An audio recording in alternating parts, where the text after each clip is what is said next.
Your heart pounded through your chest, waiting to hear the verdict. There were many ugly ways this could go.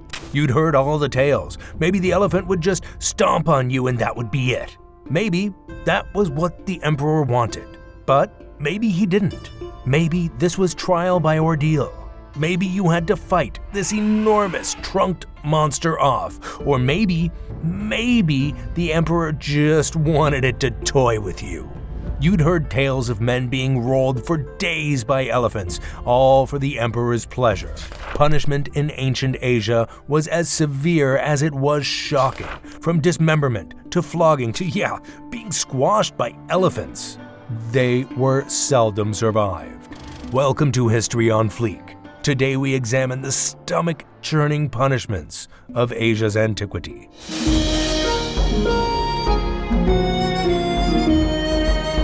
Alas, Ling Chi, if you haven't heard the term before, it isn't a pleasant one. Roughly translated to the slow process or the lingering death. Incredibly, this brutal form of punishment began in antiquity from 900 CE and didn't end till the early 1900s. The method of death by 1,000 cuts was used in Korea and Vietnam as well as China. It was a purposefully elongated form of suffering to produce the longest possible death for the victim. Typically, it was selected for the most severe of crimes, be it matricide, mass murder, or treason. Most retrospective analysis of the punishment suggests it's unlikely the victim endured more than 15 to 20 minutes of such. Records show this was a punishment to fear, with the Ming Dynasty recording as many as 3,000 incisions on a victim. It's been discovered families of victims were able to provide some relief. In some circumstances, a bribe could assure the first wound would be to the heart of the victim, sparing them the worst.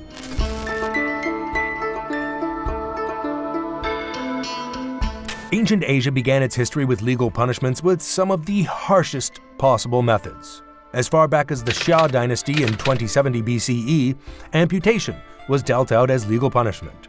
Of ancient China's original 5 punishments, Yi was the amputation of the victim's nose, in a time long before anesthetic. Another of the original 5 punishments was Yue, known as Zhangji, and Bin across different dynasties.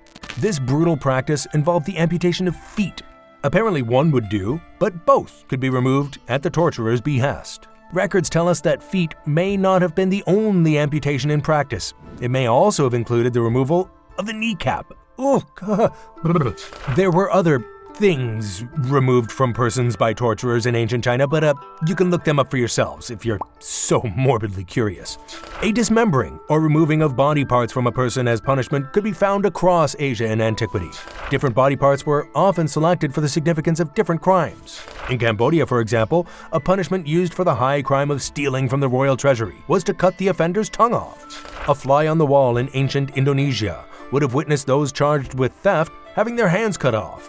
Interestingly, penal codes from antiquity would be revised over time, and amputation as punishment was near uniformly dropped across the region. Would you look at that? Dismemberment didn't make the cut. I'll see myself out.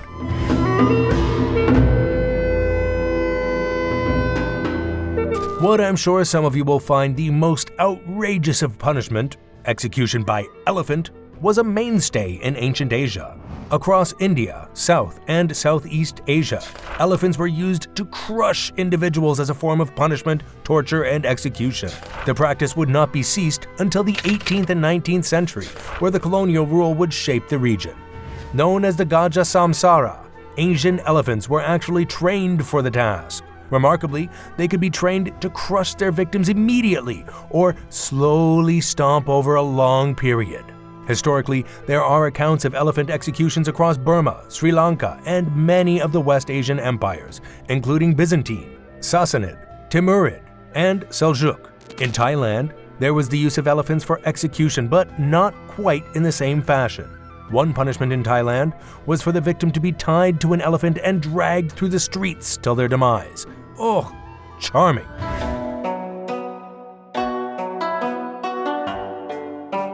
Though its iconography belongs firmly to the tale of Christ in the Bible, crucifixion has a long history across the globe, including Asia. Arguably the most infamous of Asia's crucifixions belongs to Japan.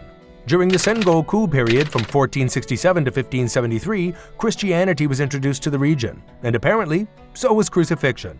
Depressingly, this followed a 350-year spell with no capital punishment in Japan. They must have been making up for lost time, I guess. Known as haritsuke in Japanese, a crucifixion as punishment was a grand capital punishment, carried out and designed to shame the participant. Before the crucifixion, the individual would be subjected to hikimowashi, being quite intentionally displayed around their local area on horseback. The crucifixion itself was implemented by tying the punished to a single vertical pole and 2 horizontal poles for their limbs. Once raised aloft, the punished would be stabbed by spears at the sides of their body before a final incision to the throat. What followed was 3 long days and nights on the cross as the victim would be left to die. Yeah, grisly stuff.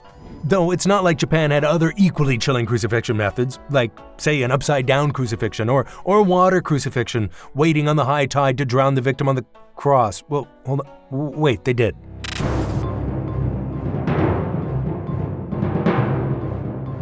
In the last dynastic kingdom of Korea, punishment was alive and well. The Joseon dynasty, lasting from 1392 to 1897, would incorporate Confucian doctrine into Korea, and much of its modern customs and culture derive from it to this day. Most presciently for this story, Korean punishment in antiquity took many of its cues from its neighbors. Like Chinese dynasties, legal punishment in Korea included flogging, hard labor, and banishment. Yet it would have some unique practices. Extra-legal punishments were typically saved for officials who'd stepped out of line.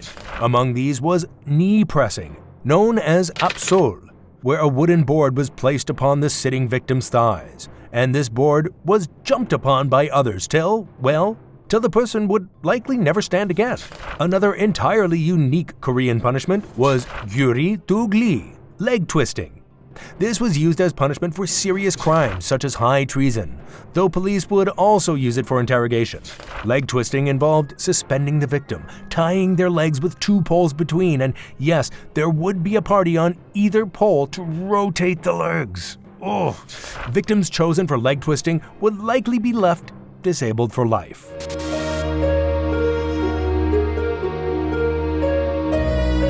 Following the Sui dynasty, legal consequences in Imperial China came in the form of 5 punishments. While these 5 punishments would begin with all sorts of ghastly assaults upon a person, by the time of the Qing dynasty from 1644 onwards, all 5 were in the form of flogging. The lowest rung of punishment was a cane of bamboo to the buttocks, up to 50 lashes known as chi. Zhang was the next punishment, with 60 to 100 strokes of a large stick on the back, legs, or buttocks. The next run of punishment was 2, much like its predecessor, but with up to 3 years of penal servitude as well as a flogging. Was there worse? Oh yeah. This is only punishment 3 of 5. The 4th degree of punishment was 100 strokes with a large stick and being exiled. On top of a 100-stroke lashing, one would be exiled anywhere from 600 to 900 miles away. Ladies and gentlemen, this was liu. The 5th punishment was, well, alright, there wasn't a 5th punishment, they just killed you. Punishment number 5 was called si. As you may know it, the death penalty.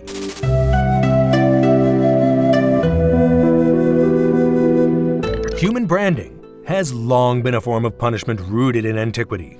Ancient Asia shows a prevalence in its use of human branding as a punishment. Of ancient China's original 5 punishments for slaves, the very first punishment was mo, also known as qing. This process involved tattooing the victim's forehead or face with non-washable ink, though it wasn't strictly found in ancient China.